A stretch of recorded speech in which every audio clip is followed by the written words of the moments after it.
किसानों से जुड़ा मसला है। आपने कहा था कि सोयाबीन पे एमएसपी देंगे, लेकिन कई जगह किसान अभी भी मांग कर रहे हैं कि 6,000 रुपये से ज़्यादा पे खरीदी की जाए सोयाबीन की। देखिए कितना अच्छा मौका यशस्वी प्रधानमंत्री के नेतृत्व में कितने सारे बदलाव कर दिए। आप अंदाज लगा लो कि जिस 4,892 की एमएसपी की बात कही है माननीय प्रधानमंत्री के नेतृत्व में, हमारे कृषि मंत्री जी ने जैसे निर्णय किए हैं, आज ये स्थिति बनी कि सोयाबीन का दाम लगभग जैसे ही सामान्य समय आएगा उसके आसपास ही बिकने लग गया सोयाबीन।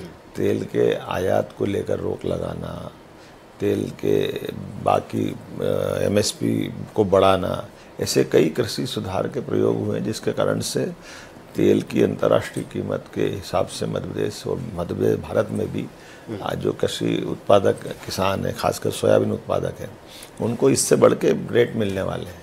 फिर भी हमने कैबिनेट से निर्णय कर लिया कि हम खरीद लेंगे एमएसपी पे। हमने अपने काउंटर चालू कर दिए, पंजीयन चालू कर दिया। 25 तारीख से किसान अपना पंजीयन कराए, हम खरीदेंगे। किसानों के साथ है, लेकिन केवल जीन्स नहीं, हम तो उनके जीवन की बेहतरी के लिए काम कर रहे हैं। जैसे मैंने कल ही जल मंत्रालय के माननीय मंत्री माननीय पाटिल जी के साथ मुलाकात की, राजस्थान के साथ हमने एमओयू किया।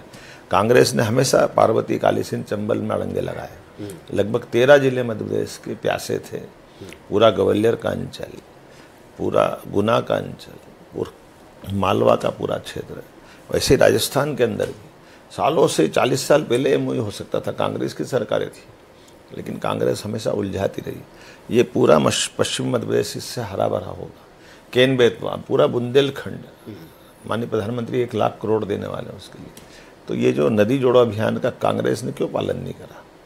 माननीय स्वर्गीय भारत रत्न अटल बिहारी वाजपेयी जी ने कल्पना की थी, लेकिन 10 साल कांग्रेस की सरकार रही, उसने नदी जोड़ो की तरफ देखा भी नहीं। ये वाटर रिचार्ज करने की कल किसी योजना पर भी बात हुई है आपकी सीआर पाटिल साहब से, किस तरह से वो काम करेगी? बहुत अच्छी योजना है। जो बारिश का पानी होता है जो बह के चला जाता है, उसको ट्यूबवेल के साथ में बोर रिचार्ज करा के हम पानी को जल भंडारण की क्षमता बढ़ाएं, गांव-गांव में बढ़ाएं। इस अभियान पे 2 तरह से काम करने की बात है कि जो हमारे राज्य के बाहर गए उस गांव के बासिंदे, जैसे गुजरात सूरत में व्यापार कर रहे हैं, उसमें हमारे रीवा के हैं, बीना के हैं, सागर के हैं, सतना के, ऐसे कई उद्योगपतियों से, कई सारे स्थानीय व्यापारियों से जो बाहर जाकर व्यापार कर रहे हैं, उनके अपने गांव से लगाव है, राज्य से लगाव। तो उन्होंने कहा कि हम अपने उस नेटिव प्लेस पे आकर, अपने उस पुराने गांव पे आकर के बाकी गांववासियों की मदद करना चाहते हैं।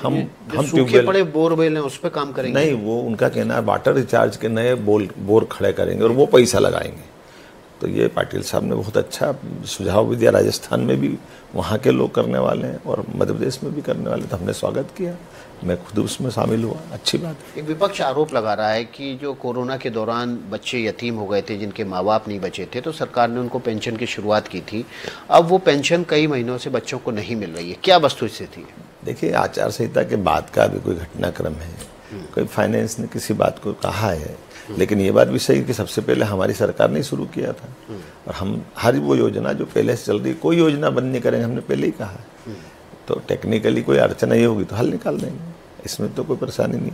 लेकिन हम केवल आर्थिक मदद न देते हुए लोगों को स्वरोजगार से जोड़ना चाहते हैं। हम लोगों को उनकी ज़िंदगी में हमेशा के लिए उनके पास के आय बने। कब तक हम अपनी इन व्यवस्थाओं को नहीं समझेंगे? शासन ये चाहता है कि हर व्यक्ति अपने स्वावलंबी तरीके से जीवन जिए, स्वरोजगार करे, अपने उद्योग करे, अपने काम धंधे करे, नौकरी करे। सरकार सब तरह से मदद करने को तैयार है। इसलिए हम इन्वेस्टर समिट कर रहे हैं, रीजनल इन्वेस्टर समिट, हर संभाग के। और अभी 27 तारीख को हम सागर में करने वाले हैं। इसके बाद रीवा, फिर नर्मदापुरम, पुराने होशंगाबाद में, फिर शहडोल। ये दिसंबर तक का लगातार हमारा प्लान बना हुआ है। और एक तरफ इधर अपने प्रदेश के संभाग केंद्र पे हम अपना इन्वेस्टर समिट कर रहे हैं, दूसरी तरफ देश के ऐसे बड़े बड़े कैपिटल जहाँ पर लोग उद्योगपति रहते हैं जिनको भविष्य में अपने विस्तार करना है, तो उनको बुलाने जा रहे हैं। जैसे मैं पिछले महीने कलकत्ता, इसी महीने कलकत्ता गया था, उसके पहले बेंगलोर गया, बम्बई गया, अभी अगले महीने हैदराबाद जाने वाला हूँ, पूना जाने वाला हूँ, अहमदाबाद, सूरत जाने वाला हूँ। तो जहाँ जहाँ हमको निवेशक मिलने वाले हैं उन सबको भी आमंत्रण दे रहे कि आप अपने वहाँ भी करिए और हमारे यहाँ भी करिए व्यापार को। लेकिन पूर्व में देखा गया मोहन जी कि जो एमओयू हुए वो कई लाखों करोड़ के हुए, पहले की सरकारों में भी हुए, लेकिन ज़मीन पर वो एमओयू उतरे नहीं। ये कहा जाता है कि एफडीआई जब तक नहीं आएगा, विदेशी निवेश नहीं आएगा, तब तक इंडस्ट्री फ्लरिश नहीं करेगी। तो क्या आपका प्लान ये भी है कि आगे आप विदेशों में जाकर और फिर एफडीआई लेकर? दोनों काम करने वाले, विदेश वालों को भी बुलाएंगे, स्वदेश वालों को भी बुलाएंगे, अपने प्रदेश वालों को भी मौका देंगे, स्थानीय जिले जिले में जो काम कर रहे हैं उनको भी मौका देंगे। मेरी 4 श्रेणी है। जो ऑलरेडी उद्योग चला रहे हैं, चाहे एमएसएमई हो, लघु उद्योग हो, कुटीर उद्योग हो, स्वयं सहायता समूह हो, उनको अपने स्थान पे मदद करना। एक अपने प्रदेश में जो ऑलरेडी उद्योग चला रहे हैं उनको मदद करना, ताकि वो अपने काम का फैलाव करे, लोगों को रोजगार दे, हमारी दूसरी प्रायोरिटी।